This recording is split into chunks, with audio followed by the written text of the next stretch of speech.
My dad handed me a bill at Christmas. $8,400. Your share of the family vacation we're planning. I said I wasn't invited. He smiled. You're paying, not attending. Your sister's kids need this.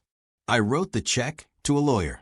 When they boarded the plane and their cards declined at the airport Christmas dinner at my dad's house, always had a schedule. Coats on the bed, shoes lined up like soldiers. My sister's kids running laps through the hallway while the adults pretended the noise didn't make their heads pound.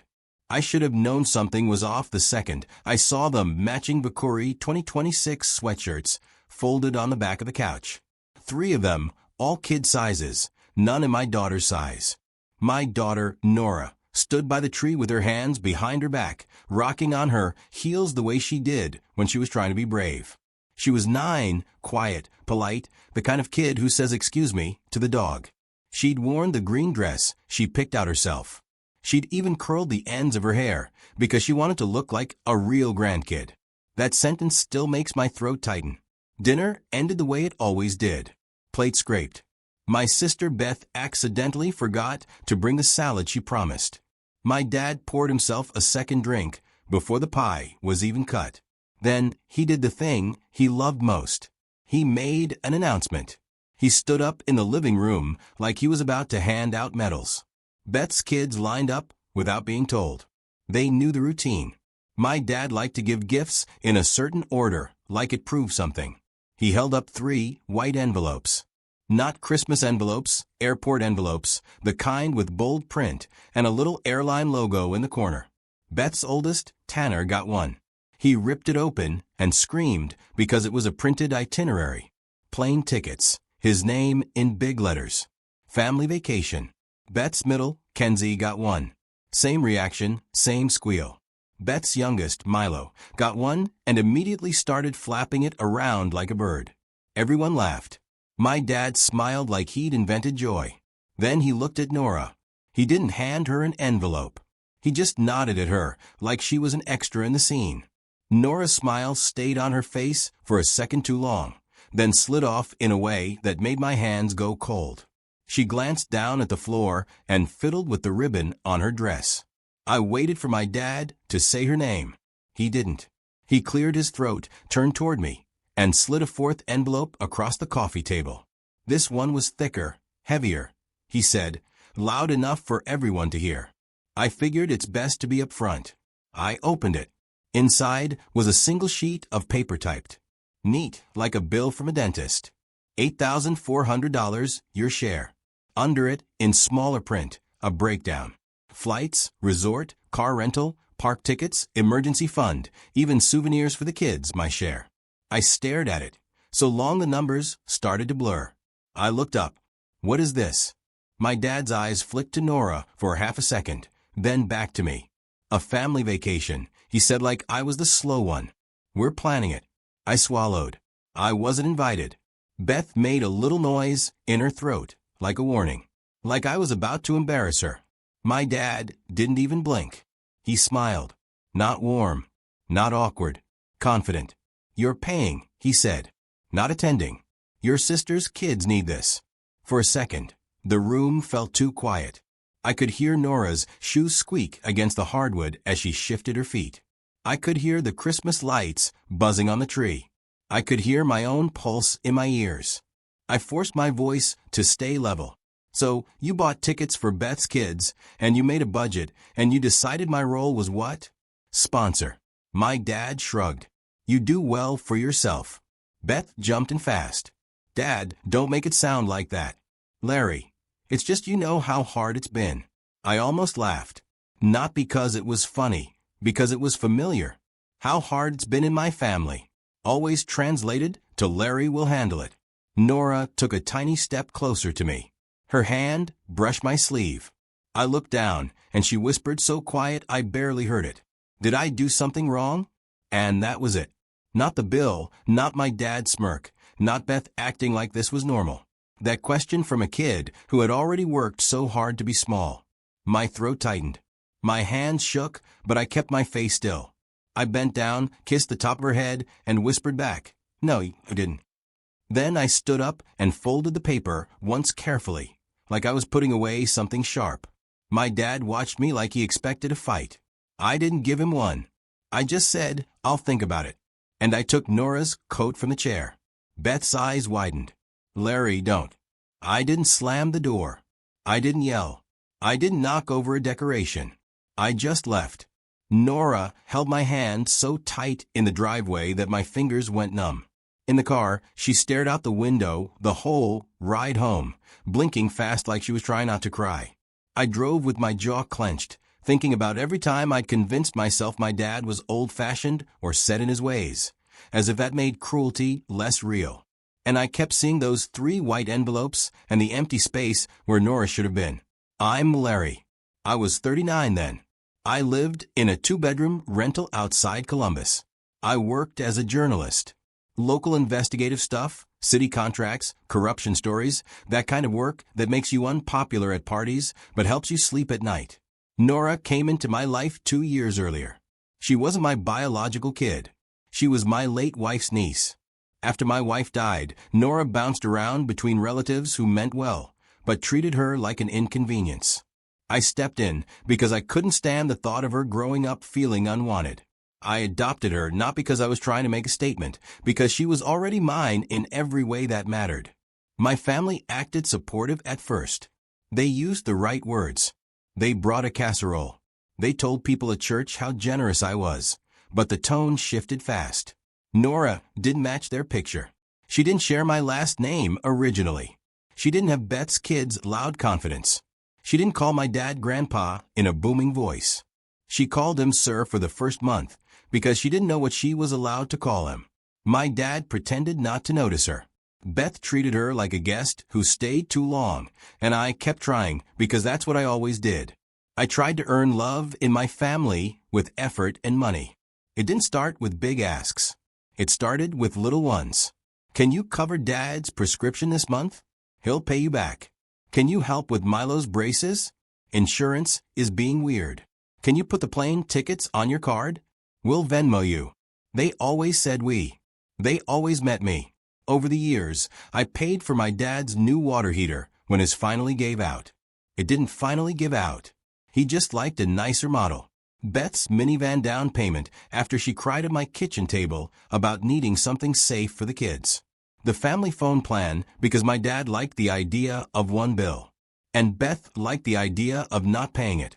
A week of groceries more times than I can count because Beth would text, "Don't tell Dad." But we're low until Friday. I didn't keep a spreadsheet because I didn't want to feel bitter. But after that Christmas, I did the math. It was ugly. Over about 3 years, I'd poured somewhere between $22,000 and $25,000 into my family in quiet ways, not gifts, not treating them plugging holes, because if I didn't plug them, they'd call me selfish. And the entire time, Nora stayed up +1. A kid whose name was spelled wrong on place cards. A kid whose stocking got forgotten until my mom cut her name out of printer paper and taped it on. A kid who got told, "Go play in the other room, sweetie." Whenever adults were taking pictures, I swallowed it. I told myself it wasn't worth the fight. I told myself they'll come around. But the truth was, the more I gave, the more comfortable they got treating me like a utility, like a checking account with a heartbeat. That Christmas bill wasn't sudden. It was the end of a pattern.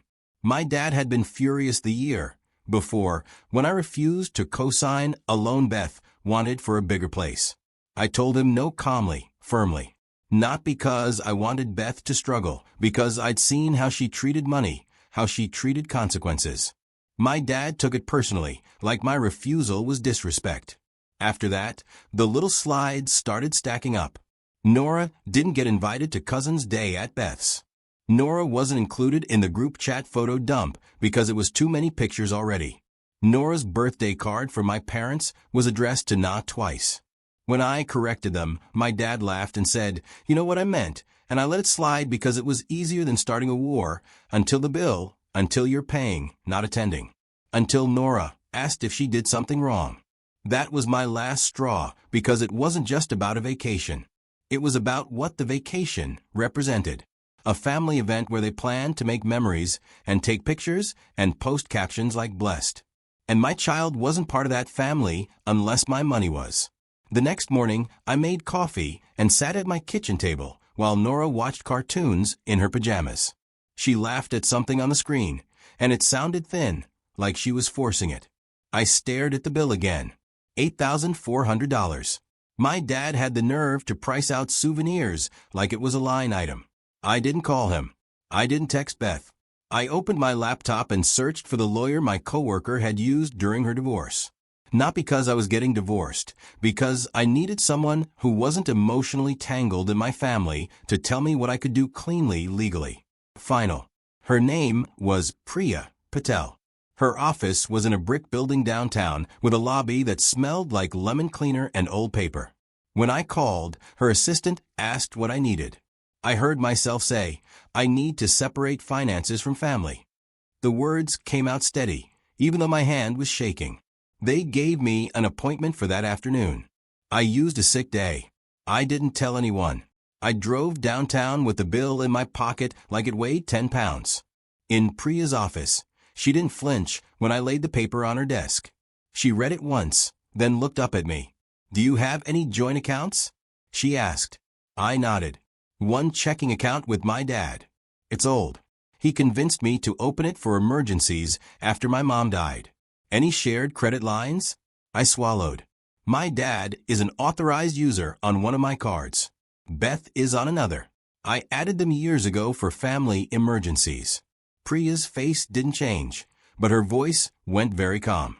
Authorized users can be removed, she said. And joint accounts can be closed or restructured depending on the agreement. I let out a breath I didn't realize I'd been holding. Then I asked the question that made my stomach twist. If I stop paying, will it blow back on me? Priya leaned back slightly. Not if we do it correctly. The goal is to protect you and your child and to make it hard for them to keep treating you like the bank. My chest tightened at the word child because that was the point. I wasn't doing this to punish them. I was doing this to protect Nora. Priya slid a retainer agreement across the desk. The amount at the bottom was almost the same as the bill. I stared at it, then laughed once, short and bitter. She raised an eyebrow. I said, my dad handed me a bill for $8,400. I'm about to spend $8,400. Priya didn't smile. She just nodded like she understood exactly. I wrote a check. Not to my father, not to my sister, to a lawyer.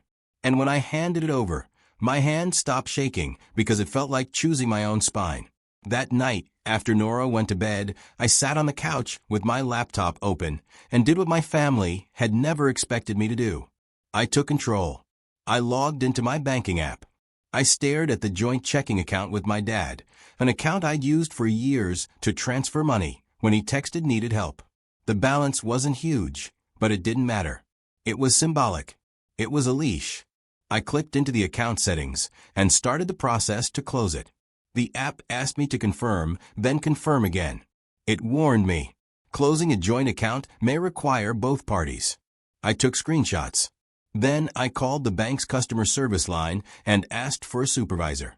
I kept my voice flat. My father and I share this account. I need my name removed. The supervisor asked me questions, verified my identity, put me on hold twice. My heart pounded the whole time. Finally, she said, we can restrict withdrawals and require dual authorization for any transfers until this is resolved. I said, do it. A confirmation email hit my inbox a minute later. Then I moved to the credit cards.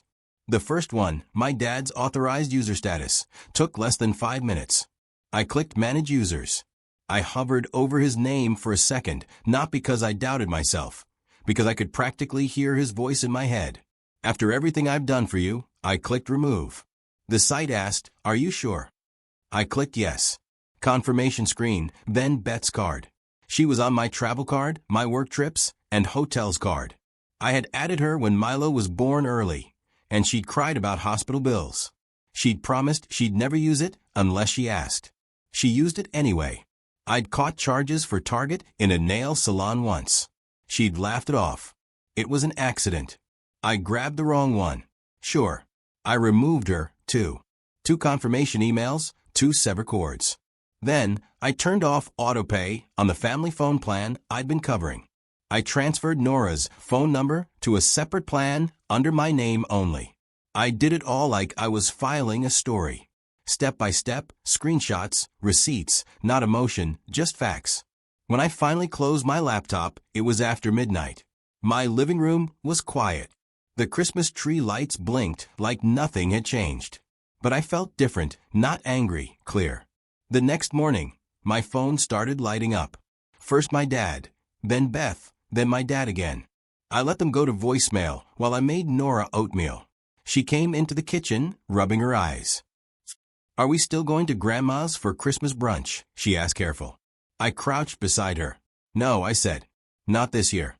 Her face tightened for a second, like she was bracing for disappointment. Then she asked, "Did I mess up?" I shook my head. "You didn't mess up. They did." She stared at me like she didn't fully understand, but she wanted to. So I kept it simple. "You don't have to be where you're not treated kindly." Her shoulders lowered a little, like her body had been holding something heavy. "Oh," she whispered. Then she asked, "Can we make pancakes instead?" "Yeah," I said. "We can make pancakes." While Nora mixed batter, I checked my voicemail. My dad's first message was all fake calm. "Larry, call me back. We need to finalize the vacation payments." Beth's was sharper. "Are you seriously doing this? The kids are counting on you." Then my dad again, voice tight now. I tried to use the card to finish paying the airline fees. It declined. "Fix it." "No, please." "No." "What's going on?" "Just an order." I deleted the voicemails. Then I got a text from my Aunt Diane, my dad's sister. "Your dad is spiraling." "What happened?" I hesitated. Then I typed back. "He gave me a bill for a vacation I'm not invited to. Nora wasn't included. I'm done." Diane replied, "About time. Call me later." That message felt like someone opening a window in a stuffy room. Because Diane had always been the one adult in my family who saw the dynamic for what it was. By the time New Year's rolled around, the vacation was still happening. Not because I paid, because my family was stubborn. Beth posted vague stuff online about hard seasons and people showing their true colors. My dad told anyone who would listen that I was being manipulated by that kid. That's what he called Nora. Not my daughter, not his granddaughter. That kid. Then 2 weeks later, on a Monday morning, my phone buzzed again. "Beth, 3 missed calls." A text that read, "What did you do?" Then another. "We are at the airport." Then another. "The cards are declining." I stared at the screen for a long second. Nora was eating cereal at the table, humming to herself while she colored a picture of a penguin. Normal life. The life I was protecting. My phone rang again. "Dad," this time I answered, not because I wanted to argue, but because I wanted one clean sentence. "Larry," my dad snapped. "No greeting. Fix your card." "It's not my card," I said. "It's connected to your account," he barked. It was, I said, "You're not on it anymore." Silence, not shock, rage loading. Then he said, low and dangerous, "You can't do that." "I can't," I said. And I did. In the background, I heard airport noise, announcements, rolling suitcases, a kid whining. "That's kid," I guessed. My dad hissed. "We're at the counter. The agent is looking at us like we're criminals." I didn't respond. He pushed harder. "The kids are here, Larry." I looked at Nora. She was still humming, still coloring, still peaceful. I said, "So is mine." Beth's voice cut in loud and panicked. "Dad said you were still paying. Larry, you can't do this right now." "I didn't agree to pay," I said. "I wasn't invited." Beth made a frustrated sound like she was trying to chew through a wall. "You're punishing the kids." I kept my voice steady. "No, I'm stopping a pattern." My dad exploded then. "You're selfish." I didn't let him finish. I said the sentence I practiced in my head 100 times. "I won't fund a family my daughter isn't part of." Then I hung up. My hands were shaking after, but not from fear, from adrenaline, from doing something I'd never done. Choosing my child over their comfort. Later, I learned what happened at the airport from Diane. Because Diane had friends everywhere and a mouth that didn't stay quiet. My family had gotten to the gate with their rolling bags and matching sweatshirts. They tried to check luggage, declined. They tried a different card, Also declined because Beth had been leaning on my travel card for extras without even realizing she was doing it. They tried to pay the resort deposit online, declined. My dad had apparently turned red, then purple, then started demanding to speak to someone in charge, like the airline had personally betrayed him. And because my dad was my dad, he doubled down instead of adjusting. He told the airline agent loud enough for strangers to hear that his son always pays. As if that was a legal argument. The agent didn't care about my family's tradition of using me. She cared about payment. No payment, no luggage, no resort deposit, no check-in, no car rental, no keys. Beth's husband started yelling at Beth. Beth started crying. Tanner started whining that they were ruining everything. And my dad, in the middle of all of it, kept saying, "This is Larry's fault." They still boarded the plane, apparently, because the tickets were purchased already. But they landed with no rental car, no hotel confirmation in a resort that wouldn't hand over room keys without the deposit. They spent hours in a lobby arguing, calling people, trying to transfer money between accounts like it was a magic trick. And for the first time in years, they didn't have my account to lean on. The consequences weren't dramatic. No one got arrested. No one got harmed. They just hit the wall of reality. In reality, didn't care about my dad's entitlement. The fallout came fast. My dad showed up at my house 2 days after they returned, pounding on the door like he owned it. Nora was in her room doing homework. I opened the door and stepped outside, closing it behind me. My dad's face was tight, eyes bloodshot like he hadn't slept. "You embarrassed me," he said. I didn't argue that point. I just asked, "Did you invite Nora?" He blinked like the question was stupid. "That's not. Did you invite her?" I repeated. He clenched his jaw. The vacation was for the kids. "She is a kid," I said. He scoffed. "You know what I mean." And there it was. The same line every time. "You know what I mean?" Meaning, not her. I kept my voice calm. "No more," I said. My dad's nostrils flared. "No more what?" "No more money," I said. "No more access. No more bills handed to me like I'm your employee." He tried to step forward. "You owe, I don't owe." I cut in, still quiet. "I helped because I thought I was part of this family. You made it clear I'm not unless I'm paying." My dad stared at me like he'd never heard someone speak to him that way. Then he shifted tactics because he always did. He softened his voice just slightly. "You're really choosing her over your blood." I felt something settle in my chest. A clean, cold clarity. "I'm choosing my child," I said. "That's what parents do." My dad's face twisted. Behind him, Beth's car pulled into my driveway like she'd been waiting down the street. She got out, eyes puffy, mascara smudged. "Larry," she said like my name was a complaint. "This is insane. Dad is stressed." The kids were humiliated. I looked between them, and I realized something that made me almost laugh again. Not once had either of them asked how Nora felt. Not once had they said her name. So I said it. "Nora heard you." I told Beth. "She heard you talk about a kid's vacation like she wasn't one of them." Beth's mouth opened then closed. My dad snapped. "She didn't need to hear adult business. She heard it because you said it in front of her." I said. BTH's voice rose. "So what? You're going to cut us off forever." I kept it simple. "You're off my accounts," I said. "And you're off my calendar until my child is treated like family." My dad scoffed. "So you're blackmailing us?" "No," I said. "I'm setting a boundary." My dad looked like he wanted to argue until his throat gave out. Then he did something that surprised me. He glanced past me toward my front door like he wanted to see if Nora was watching, like he wanted to check if she looked sad. Not because he cared, because he wanted to be sure she saw his power. I stepped sideways, blocking the view. "Don't," I said, quiet but sharp. My dad's eyes flicked back to mine. "Leave," I told them. Beth stared at me for a long moment. Then she said, "You've changed." I nodded once. "Yeah," I said. "I had to." They left. Not with an apology, not with understanding, just anger and disbelief, like I'd broken a rule they thought I'd follow forever. The calls and texts continued for a while. My dad left voicemails about respect and gratitude.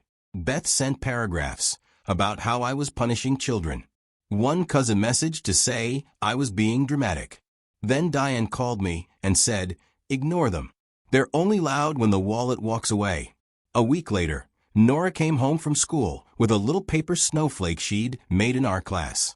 She held it up like it was a trophy. "Can we hang it in the window?" she asked. "Of course," I said. We taped it up together. Then she climbed onto a chair and added a second one beside it.